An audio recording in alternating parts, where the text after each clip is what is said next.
ওই আব্দুল ভাই কিতা অবস্থা? না রে ভাই, তো কামটা মাটাইলাম যাই মুখে বাসাত। এখন আপনার কাছে তো বিভিন্ন দিন বিভিন্ন টপিক লই আই, আজকেও একটা টপিক লই আইছি। কিতা রে ভাই? এখন ব্যাপারটা হইল বাংলাদেশে তো যৌতুক প্রথা আপনার অনেক দিন ধরে চলে, বিশেষ করে সিলেটও। আর আপনার এখন হয়ে গেছে ডিজিটাল যৌতুক, গিফট আর উপহারের নামে যৌতুক মানুষের উপরে সাফানি দেওয়া হয়, বিশেষ করে কন্যার বাপের অকালতের উপরে। এখন এটা একটা সামাজিক ব্যাধি, আইন পাশর কিন্তু কোনো খামন না। মানে আপনার মতবাদ কিটা এটা লইয়া? কিতা কইতাম রে ভাই, হোক যৌতুক যেমন একটা জিনিস, এটার বিপক্ষে আমি সব সময় থাকি। যারা যৌতুক দেয় এবং যৌতুক নেয়, এরারে দড়িটা বাইন্দা খালি ফাঁসার মধ্যে খালি সিংসিঙ্গা জিগলা আছে না, জিংলাইতে খালি বাইরেই তো। ও ঠিক কথা, এটা একবারে টোটালি হারাম। যৌতুকের বিরুদ্ধে আমরা, আমার দৃষ্টিতে আমরা একটা সমাবেশ করা উচিত যে যৌতুক যারা লইব এবং যারা দিব এবং যারা নিব, এরারে একগোরা করা উচিত। একগোরা তো বুঝো না নি, একবারে টোটালি সমাজ থেকে এরা বাইরে। ই খাম একবারে সমাজ বিরোধী, ইডার টোটালি একবারে স্ট্রংলি আমি ইডার সাথে আমি এগেনিস্টে আছি, ইডার এগেনিস্টে আমি। এবং আমি সবসময় যৌতুকের বিরুদ্ধে আমি সবসময় সোচ্চার থাকবো, বুঝছো নি ভাই?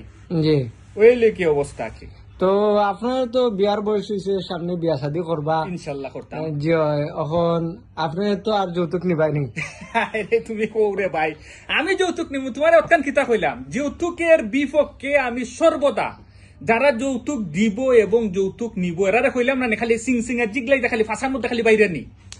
তবে একটা জিনিস শুনো, এখন মনে করো আমি এখন বিয়ে করবো, এখন আমার শ্বশুরে যদি ইচ্ছা কইরা খুশি হইয়া তাই যদি এখন আমার একটা মোটরসাইকেল দেন, বলে আমার দামান বেটা রে বউ, তুমি তো আমার বাড়ি আইবাই যাইবাই আমার মাইয়ারে লইয়া, তো তুমি তো কোনো আইটে আইবাইনি বা রিক্সা আইবাইনি, তোমার কষ্ট হইব, তোই নেই তোমারে আমি একটা মোটরসাইকেল দিলাম, তাইলে কিন্তু আমি না করতাম না। খেল লাগি এটা আমরা খানদানি বংশের, আমরা এই তো বংশগত মানুষ, বুঝছো নি, বালা বংশের ফুলা আমি। এখন মনে করো আমার শ্বশুরে যদি আমারে 10 লাখ টাকা দেয়, যেমন বেটা তুমি ব্যবসা বাণিজ্য করো, নাইলে তো তুমি যদি ব্যবসা বাণিজ্য করো, তুমি যদি 2 টাকা রুজি করো, তাইলে তো এটা আমার মাইয়া সুখী হইব, আমার মাইয়া তুই সুখ করবো, ঠিক আছে না নি?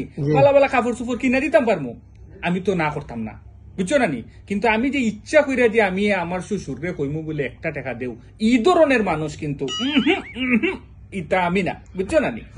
এরপরে আরো বিষয় আছে, এরপরে মনে করো ফ্রিজ, টিভি, এরপরে বিভিন্ন ধরনের ফার্নিচার, আমি তো খুঁজতাম না আমার শ্বশুর বাড়ি। জিন্দেগি তো আমার গলার মধ্যে কেউ যদি রশি লাগায় বা ছুরি লাগায়, তেও আমি খুঁজতাম না।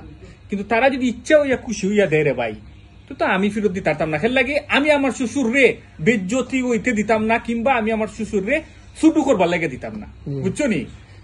এইটা তো ঘুরি ফিরি তো আপনি যৌতুক নিরা। আরে ভাই, আপনারে তো আমি বড় বালা মানুষ মনে করছিলাম, ফেলা আপনি তো কি 1 নম্বরের বাদ মানুষ। ও বাদ, তুমি এখানে রাগ করার বিষয় না, এটা আপনার লোক ভাই, তুমি বুঝতেছো এটা গিফট রে ভাই। আপনি দেখি লঙ্গি থেকে জাঙ্গা পর্যন্ত সপ্তাহ নিবা। না না না, তুমি এটা ভুল বুঝতেছো জুমন, তুমি ভুল বুঝতেছো। না না না, আমি আপনারে ফয়লা পালা মানুষ মনে করছিলাম, ওখান থেকে আপনি বড় বাদ মানুষ।